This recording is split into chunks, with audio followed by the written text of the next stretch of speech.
Evolutionary biologists at Johns Hopkins Medicine report they have combined PET scans of modern pigeons along with studies of dinosaur fossils to help answer an enduring question in biology. How did the brains of birds evolve to enable them to fly? The answer, they say, appears to be an adapted increase in the size of the cerebellum in some fossil vertebrates. The cerebellum is a brain region responsible for movement and motor control. The research findings are published in the January 31st issue of the Proceedings of the Royal Society B. Scientists have long thought that the cerebellum should be important in bird flight, but they lacked direct evidence. To pinpoint its value, the new research combined modern PET scan imaging data of ordinary pigeons with the fossil record, examining brain regions of birds during flight and brain cases of ancient dinosaurs. Powered flight among vertebrates is a rare event in evolutionary history, says Amy Blanoff, PhD Assistant Professor of Functional Anatomy and Evolution at the Johns Hopkins University School of Medicine and the first author on published research.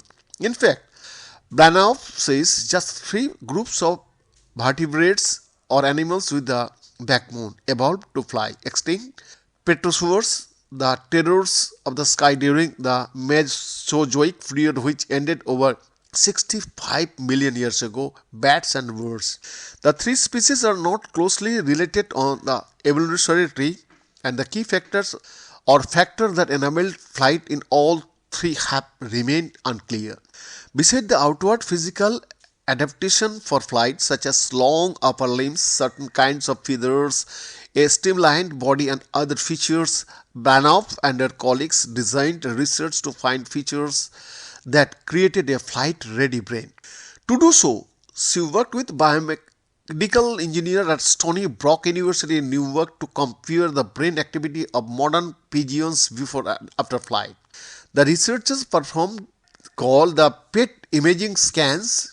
Yeah, the same technology commonly used on humans too, to compare activity in 26 regions of the brain when the bird was at rest and immediately after it flew for 10 minutes from one perch to another.